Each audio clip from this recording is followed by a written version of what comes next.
Halo anak-anak kelas 2, bertemu lagi ya kita di pelajaran yang kedua, yaitu pelajaran bahasa Indonesia. Nah, untuk pelajaran bahasa Indonesia kita hari ini, silahkan kalian membuka buku paket 2B halaman 15 ya. Silahkan kalian membuka buku paket 2B halaman 15. Nah, di sana ya, di bagian yang bawah yang ada gambar baju. Nah, ada di sana kodenya A, B, C. Ini tanda pelajaran bahasa Indonesia. Di sana judulnya Ayo Bercerita. Ayo bercerita. Mari kita baca bersama-sama ya. Kalian di rumah juga bisa sambil membaca bukunya ya. Oke. Di rumah Nina terdapat banyak benda. Benda-benda tersebut memiliki ciri dan kegunaan yang berbeda-beda. Ada benda yang memiliki permukaan halus. Ada juga yang memiliki permukaan kasar. Kasar dan halus suatu benda disebut dengan tekstur. Nah, sebelumnya kita sudah pernah ya belajar mata pelajaran seni budaya tentang tekstur ya, tentang tekstur yang kasar dan tentang tekstur yang halus. Misalnya contoh keranjang. Keranjang teksturnya bergelombang. Anyaman juga teksturnya bergelombang. Nah, tekstur apa yang halus? Tekstur yang halus misalkan kamu bisa temui di rumahmu, contoh gelas. Nah, gelas teksturnya halus. Baju juga teksturnya halus. Nah, di sini ada gambar baju. Pakaian memiliki permukaan halus. Nah, pakaian memiliki permukaan yang halus ya. Selanjutnya kita buka ke halaman 16. Nah, kita buka ke halaman 16 ya. Nah, di halaman 16 di sana masih ada materi bahasa Indonesia kita hari ini, yaitu selain tekstur, benda juga dapat dibedakan berdasarkan bentuknya. Ada benda yang mempunyai bentuk tetap, ada benda yang mempunyai bentuk tidak tetap. Nah, di sini Ibu akan langsung contohkan ke kalian. Ini adalah gelas dan di sini ada air. Kita langsung isi ya. Nah, kita langsung isi.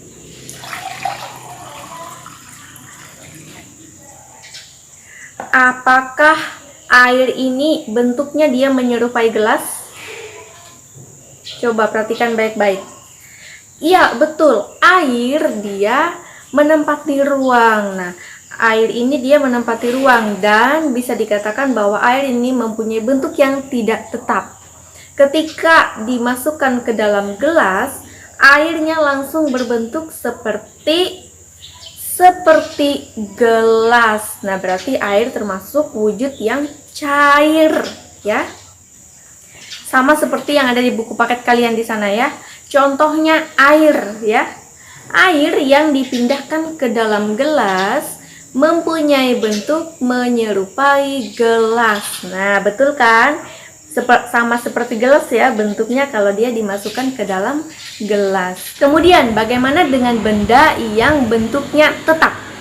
Berarti tetap ini tidak berubah ya, mau kita masukkan dia kemana saja tidak berubah. Contoh di sini buku. Ya, ini ada buku ya. Nah, buku Ibu masukin ke dalam tas. Apakah buku yang Ibu masukin ke dalam tas tadi bentuknya berubah menjadi tas? Coba kita lihat.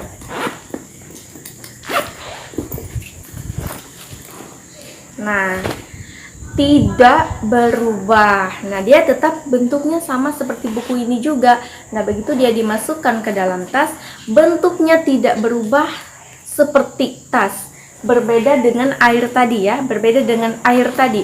Begitu dimasukkan ke dalam gelas ya, airnya langsung membentuk seperti gelas atau bisa juga dikatakan dengan menempati ruang. Nah, jadi ada benda yang tidak tetap dan ada juga benda yang tetap. Nah, air itu dia wujudnya cair. Nah, tadi Ibu sudah kasih contoh ya, bagaimana kalau air dimasukkan ke dalam gelas dan bagaimana kalau buku dimasukkan ke dalam tas, apakah bentuknya berubah atau tidak berubah ya. Selanjutnya mari kita baca lagi. Bacalah kalimat-kalimat berikut. Lalu carilah makna kata yang bercetak tebal. Kamu dapat menggunakan kamus untuk mencari maknanya. Nah, jadi di sana ada gambar Nina ya. Nina sedang menuangkan air ke dalam gelas ya. Bentuk air mempunyai atau menyerupai wadahnya. Nah, betul ya tadi ya, begitu air dimasukkan ke dalam gelas, ya dia bentuknya sama seperti gelas. Nah, di sana ada nomor 1. Gelas memiliki permukaan yang halus. Nah, arti dari kata permukaan, apakah artinya? Nah, kamu bisa mencari di dalam kamus. Kamus apa? Kamus Bahasa Indonesia. Nah, kamus ini bukan hanya tentang kamus bahasa Inggris saja ya. Kamus bahasa Indonesia juga ada. Loh, apa yang harus kita cari? Yang kita cari adalah maknanya, ya, bukan artinya. Kalau dalam bahasa Inggris, misalnya buku, dalam bahasa Indonesianya. Lalu dalam bahasa Inggrisnya apa arti buku? Nah, bagaimana dengan bahasa Indonesia? Kalau ada kamus bahasa Indonesia, di sana dia ada kumpulan kata-kata yang mengandung makna dari kata itu. Nah, jadi di sini dari nomor 1 sampai nomor 3 ya, dari nomor 1 sampai nomor 3 ada kata yang dicetak tebal. Nomor 1, kata apa yang dicetak tebal di sana? Permukaan. Nah, kemudian di nomor 2, kata apa yang dicetak tebal di sana? Bentuk. Kemudian nomor 3, kata apa yang dicetak tebal? Wujud. Nah, mari kita baca bersama-sama. Nomor 1, gelas memiliki permukaan yang halus. Nomor 2, bentuk air menyerupai wadahnya. Bentuk sama dengan artinya apa? Kemudian nomor 3, salah satu wujud benda adalah cair. Wujud sama dengan, nah artinya apa?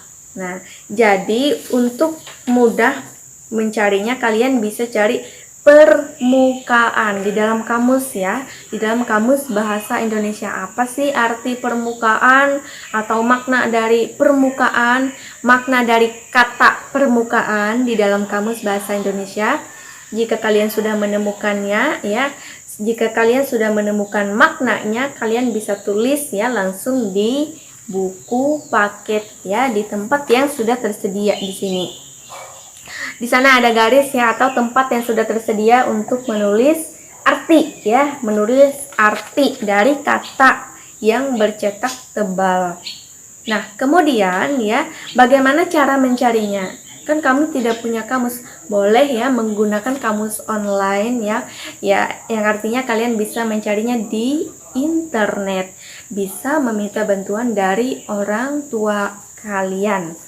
Nah, hanya 3 saja ya kata yang harus kalian cari ya.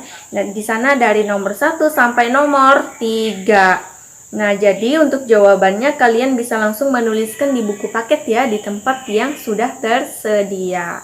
Nah, anak-anakku, untuk pelajaran bahasa Indonesia kita hari ini, Ibu cukupkan dulu sampai di sini.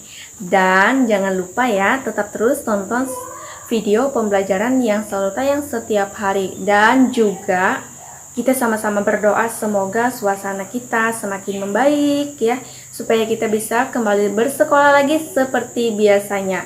Oke anak-anak, sampai di sini dulu ya pelajaran bahasa Indonesia kita, dan sampai jumpa lagi di video pembelajaran bahasa Indonesia yang selanjutnya.